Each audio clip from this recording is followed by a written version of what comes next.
thought, you know what, this doesn't feel that tight. So while I was doing her, I stuck in a finger, then 2 fingers. What are we watching? What are we watching?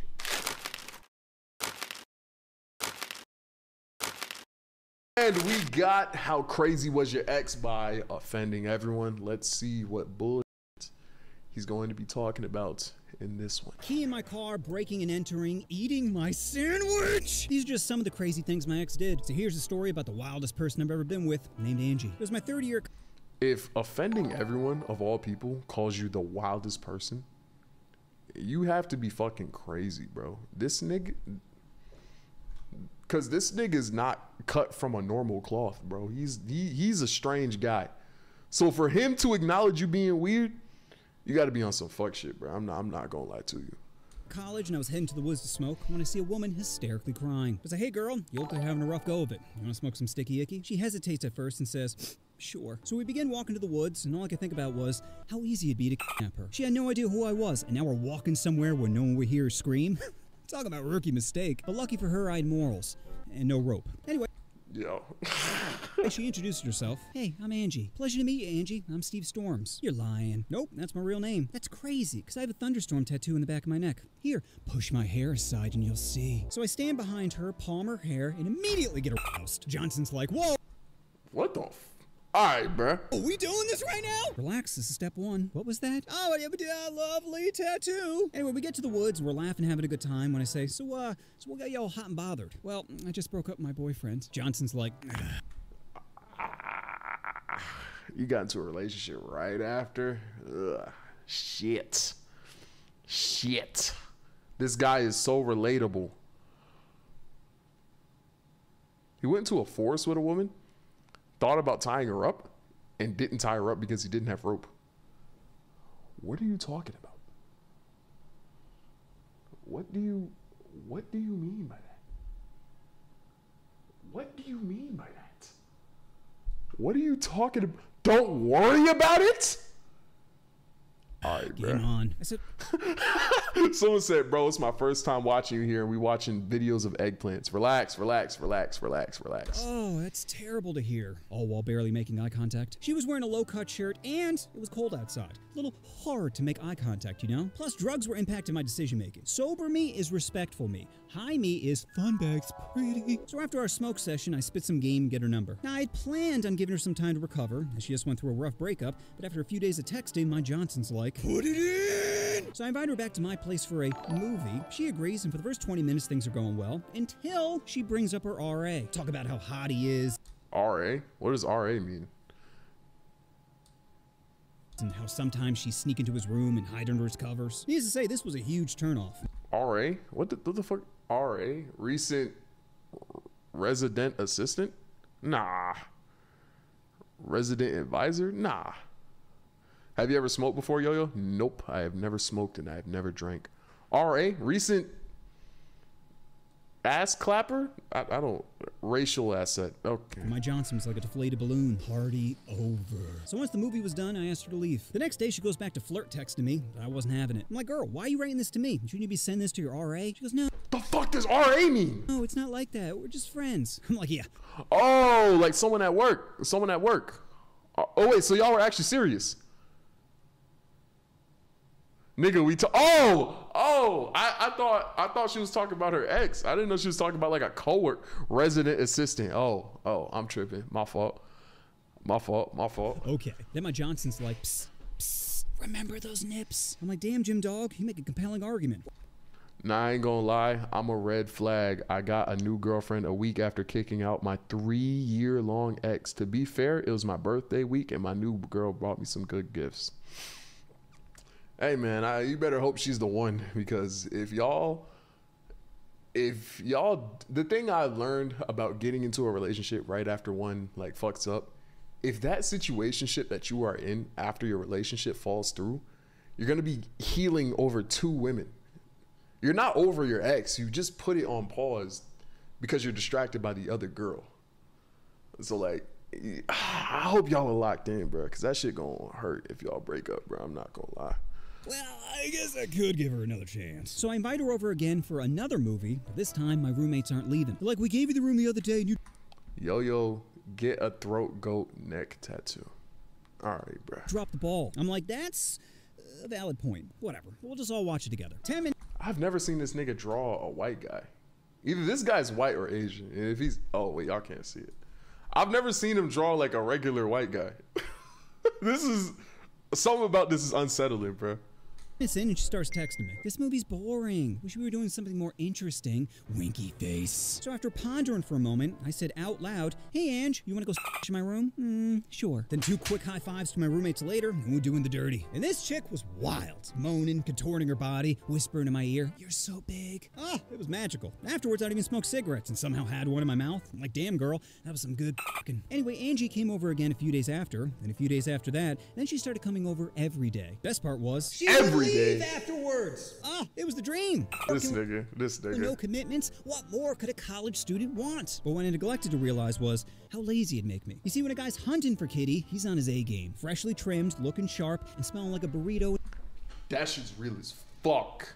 That shit's real as fuck. No cap. That shit's real as... Bro. Consistent sex could turn a nigga like Kratos into a nigga like Peter Griffin, bro. I'm not gonna lie, bro. No fucking cap. In a nightclub. But when kitty's guaranteed, we get lazy. I'll give an example. Every Tuesday and Thursday, I'd go to karate in the morning. Afterwards, I'd head back to my room where Angie'd be in my bed waiting for me. Now, normally I'd shower first, as I just sweat my balls off, but one day she presses me up against the door and... Yo, that frame was crazy. Starts me. I'm like, damn girl, if you don't care, I don't care. And this only made me get lazier. Because not only did I stop showering before baby making, but I stopped showering after. That stank just be following me around from class to class. Why does it smell like shit and shame in here? And because Poon was guaranteed, I stopped hunting for kitty altogether. Why go to the bar and spoon feed White Claws into a chick when I already had one back in my room, ready to swallow whatever I gave her? None of that, hey, let's go dancing for 45 minutes as I dry hump you into thinking I'd be good into the bedroom. Bitch is already in my bed twerking. So this continued for the rest of the semester until we're about to head home for the summer. Angie texts me saying, come to my room. We need to talk. Now, normally I'd be freaking out, thinking she's about to say she's pregnant, but there's no way. Cause sure, we were talking on the regs, but she was so good at taking birth control. Every day at 4 p.m., no matter what was happening, she'd snap and say, pills. It's not even like she set alarms. She just had a baby-ending spider sense. Time to die, kid. So I went up to her room and she says, do you want a date? Because you'll be living off campus next year, and this won't be as simple as going down a flight of stairs to see one another. That's a good point. You know what? Let me think about it. So after a day of pondering, I was like, oh, hell no. Because even though we had great chemistry... Yeah, y'all had like, bro, the context in which y'all met is the context in which she could possibly meet another person. It's like, yeah, that's red, bro. That's a red ass flag. What are y'all niggas talking about? Hold up. I was with a girl for 2 years, but realized it wasn't gonna work, and I broke up with her first time I've ever broken up with a person. It felt terrible, bro. It's been about a month, but part of why I left her is because I was feeling some type of way about a girl I had been uncertain for over the ages. It's been like a month now. I don't know if I should wait or tell her that I like her or let her choose. In my cooked chat, I say you sit in it, bro. Like, really sit in that shit and, like, really, really think it over, bro. Because, like, relationships aren't permanent, but, like, it's a long-term commitment, bro. I ain't gonna lie, bro. I don't like niggas just jumping into relationships. Like, y'all gotta really, really sit in that, bro. You gotta really think before you move, bro. In the bedroom, the bitch never laughed at my jokes. I'd be killing in the school pool, and she'd just be floating there motionless, like Matthew Perry's corpse. Start swimming, buddy. Anyway, I meet back up with Ange and let her down the best way I could. She seemed to take it all right, not realizing her brain was beginning to tweak. That summer, I'm on Facebook, posting on a bunch of hotties' walls, not realizing Ange was seeing this, bugging the fuck out. So much so, she would call up my friends hysterically crying. Friends be like, well, you aren't dating, so what's the problem? The problem being, Ange's feelings had tied up her logic, and no plans of setting them free. Fast forward to the beginning of fall semester, and my roommates and I are having a party. Things are going great until Ange comes over and starts cock-blocking the shit out of me. She wasn't even pretending. At one point, she sits down in the middle of a Kings game going, I want to play. We're kind of... These niggas just knocked my keys off the fucking count. Look at her running away. Look at her running away.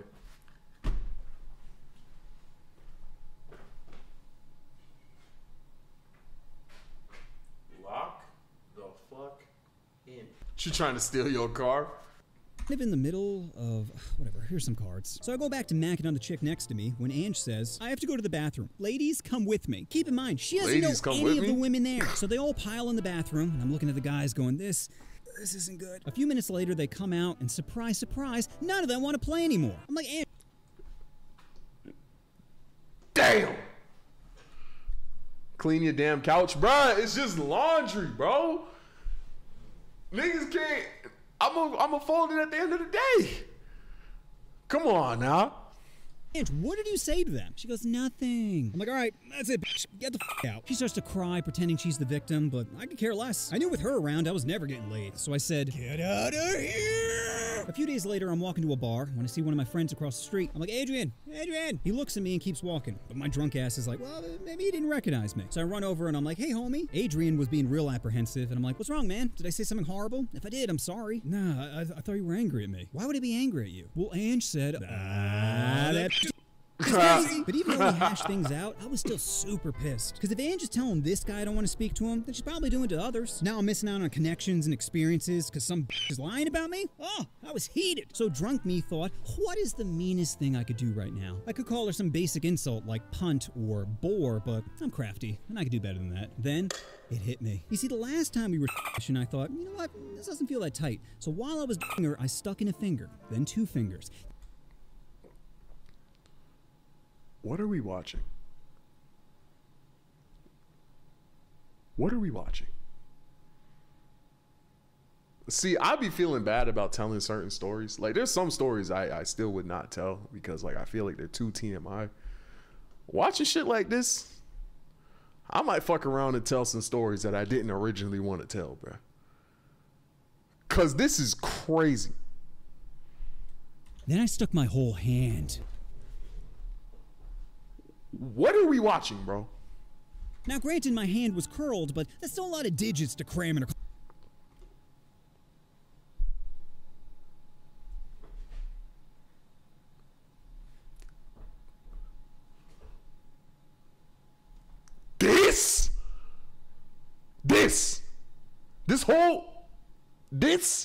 That's all right, bro.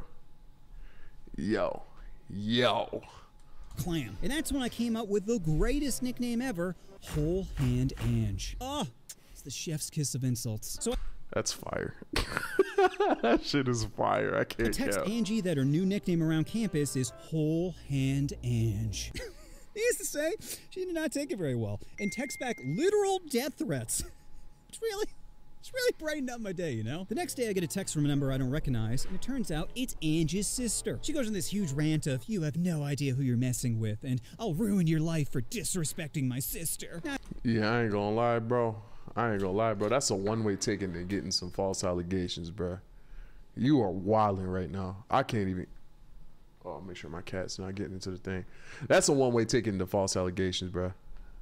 Of course, I showed my homies, who all had a good laugh, and now we're spitballing ideas of things to write back when I say, hey, how about I respect your sister, I wash my hand before... Wait, what the fuck? The facts? Is that the emote that I drew? Yo, that's crazy! Y'all know these Dante emotes I drew? That's so wild! Wait, I opened it. How do I close it? Nigga, how can you use other streamers' emotes in my shit? How can you do that? Yeah, like most of Dante's emotes, well, I don't really know which ones are there now, but like, yeah, I drew most of them. Why the fuck is this shit still open? I want to close it. How do I close that? All right, I'm opening OBS on here. I hope I don't leak nothing. Bruh, close. How do I close this? What the fuck? Why is it still there? How the fuck? Move over a bit. Oh, you know what? You right. I'm tripping. Nigga, I don't know how to stream, bruh. All right, I got it. But yeah, I drew that emote. Playing her like a puppet. Even my buddies are like, bro, that might be a little much. So I wrote it out and was about to send when I started to have second thoughts. Because normally my brain always picks the funny option, regardless of how much trouble it will get me in. 'Tis my high school teacher video. But in still haven't watched that. I need to. This one moment I thought, you know what? I probably should let this go. However, I didn't let anything else go. Over the next few weeks, I'd get DMs from guys on Facebook threatening to beat the shit out of me, and I'd always respond back with, "You are adorable." Because I get they're trying to protect someone who's spoon-feeding them lies, but threatening someone on Facebook is like a 10 with herpes. Flashy at first glance, but ultimately worthless. It's also funny to me that Ange was telling people I'm harassing her, as she's encouraging people to harass me. Like, damn girl, you don't see any projection here? And even though she seemed hyper-fixated on me, I could care less about her, because no matter how many times we I never loved her. So I didn't have this emotional desire to get revenge. But I did. This nigga just, this is some college shit, bro. I'm not gonna count. I'd enjoy seeing her, because every time we'd bump into each other, she'd scream, "I fucking hate you!" And just think for a moment how much power that is. My mere presence is enough to ruin someone's day. Bro, if I was in that situation, if I was in a situation where a girl like actively hated me and was okay with lying, I'm scared, bro. I'm terrified. Because all it takes, and an allegation, and you're cooked. I'm scared. I'm scared as fuck. I would not be okay in this situation, bro. Because there's no, what? It made me so angry. Yo-yo pussy? Nigga, yes! What the fuck?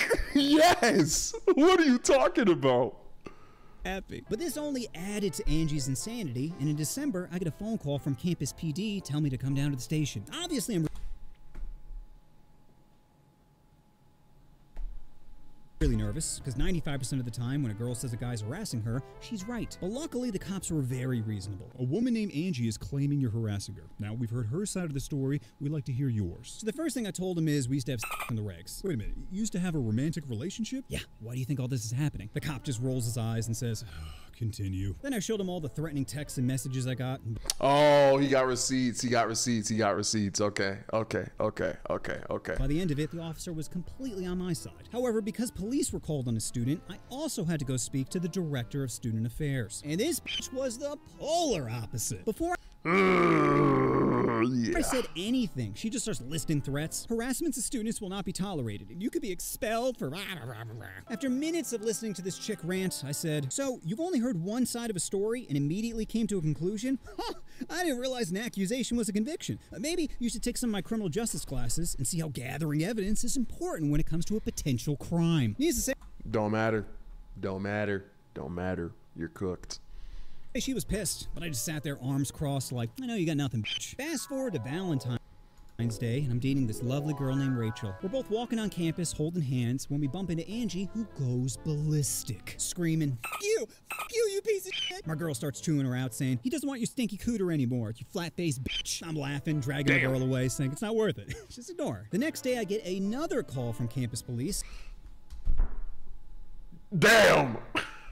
So I go down to the station and speak to the same officer, who says, "So we got more complaints of harassment?" "Officer, I've done my best to avoid her. And in the time I've spoken to you, I've only bumped into her once on Valentine's Day when I was with my girlfriend." Officer was trying to remain professional, but I could tell he's like, ugh. I can't believe I gotta deal with this nonsense. A week later, I get a call from Ange saying, "We need to talk." I'm thinking she's gonna try to bury the hatchet. Nope. Turns out her paranoia was at max, and she says, "I know you keep stalking me, and if you don't stop, I'll be forced to take legal action." At first, I'm being real neutral, saying, "Ange, I'm not stalking you or harassing you, or quite frankly, care what you do." But she is adamant, saying, "You think I'm making this up? You think I'm crazy? No, I got f***ing witnesses." I said, "Listen, I'm not calling you crazy, but calling the cops on Valentine's Day when you see me holding hands with another girl is a little cray-cray." Then she starts threatening my career at the time, saying, "You know, if I file charges against you, you'll never..." Bro, she threatens to do that? Bro, if she threatens to do that, I'm not meeting up with this girl unless I have a GoPro and a fucking Shure SM7 microphone attached to my chest, bro. All of this is getting recorded, bro. Like, that's a scary... What is Munch doing? She's about to hop into this. She's about to hop into this damn drawer, bro. That's what she's doing. Scary ass situation to be in, though, Be bro. a cop. That's when my brain snapped to sarcasm mode. I'm like, damn girl, I didn't think 6.5 inches was enough to lose your mind over. And yet, here we are. Now, I know I'm a god at f***ing, but... I didn't know what? I didn't know what? Inches was enough to lose your mind over. My brain snapped to sarcasm mode. I'm like, damn girl, I didn't think 6.5 inches was enough to... Nigga, did you just leak your meat? Bruh, y'all about to make me not scared to say anything in these stories, bro. I be holding back information, but if we're dropping meat, if that's what we're doing, that's what we doing. If we dropping meat, I might like, I'm not dropping meat, but like, you know, I might give more details and that's a clip. That's a clip. That's a clip. That's a clip. Fuck. That's a clip. I know. Yeah, that's, no, I'm not leaking my fucking, that's a clip. That's a clip. He trying to be Speed. Lose your mind over, yet here we are. Now I know I'm a guy. Leaking meat is but crazy. I have to find a new profit, okay? Whole hand. And guys, to this day, I have never seen someone so angry. She couldn't even form words. She just sat there shaking, going. That's when I knew it was time to dip. About a month later, I get a call from my friend Nora, who just so happens to be Angie's roommate. Nora invites me over her place, and I'm like, is this a trap? She's like, no, Angie. That's the back door of the fucking century, nigga. What? There's no way. He's gone for the weekend, so it's just me here. I'm like, oh, all right. So I go over and we're hanging out for a Nigga, stop talking about a meat reveal, bro. bit when she casually mentions, you know, I found your schedule at Angie's desk. I'm like, what? She goes, here, this is your schedule, right? And I'm looking at it going, holy shit. Angie broke into my place. Nora's like, what are you talking about? I said, because one day I came home and the kitchen window was open. I go to my roommate and I'm like, Jake, why did you open the kitchen window? You know, like it's busted and super hard to close. I didn't open it. Bro, you're the only one here, and it's not like we got robbed because our laptops and TV are still here. But little did I know someone did break in because that same day my schedule was missing off my wall. That's when Nora says, also, I probably should have told you this sooner, but one day I caught Ange next to your car. Wait, what? I was heading over your place at night when I caught Ange bent over by your car. I asked what she was doing, but she just played dumb. I'm like, God damn it, because someone keyed my car. I just thought it was some drunk asshole. Come on, bruh. You knew damn well. There's no way, bruh. You meat reveal a girl and then I gotta stop tripping about that. Were you doing all this to this girl and then your car gets keyed and you don't think it's, come on, bruh. You do. That's some crazy bitch. Now, luckily, I didn't have any more interactions with Ange and thought it was all behind me. That wasn't until about a year later when I was working at Bed Bath & Beyond. I had recently threw up my lower back and was super depressed, just unloading. Nigga, oh my God, throwing out your back is the fucking worst, bro. I fucked my shit up deadlifting and like I was fucked up for like 7 months, bro. That shit is the worst. Boxes when I get a phone call from my old roommate Jake. Jake is like, hey Steve, listen, I shouldn't be telling you this, but I just thought you should know Ange is pregnant. Whoa, what? Yeah, and actually I was wondering, do you think it's yours? What? No, we haven't smashed in like 2 years. Oh, okay. I was getting worried for a second. But Jake, you know what this means, right? That you won't be a father? Well, of course that, but it means she trapped someone. What? She trapped someone, Jake. She was so distraught over the fact I could just with her for over a year and have no feelings that she found a way to make someone stay forever. What if she just forgot to take birth control? She never forgets to take birth control, Jake! Besides, it's still effective even if you forget to take it for a few days. She trapped someone, and it could have been me, Jake. This crazy bitch could have ruined my life, but instead I get to live and see a sunrise one more time. Glad I can make your day, Steve. Now go live, buddy. I will, Jake. Did this bitch just send me a friend request? Get. No. I need, no. The story's not over, bro. The story's not over, bro. There's no way you told me the size of your and not the end of the story. Stop it. Stop it. There's a part 2, bro. There's a part 2, bro. There's a part 2, bro. There's no way. There's no shot. Uncensored version? It said there's an uncensored version. I don't think I want to watch that. Don't think I want to watch that. But hey, man, if y'all like my reaction to this video, be sure to like, comment, and subscribe. And I'll catch y'all in the next one.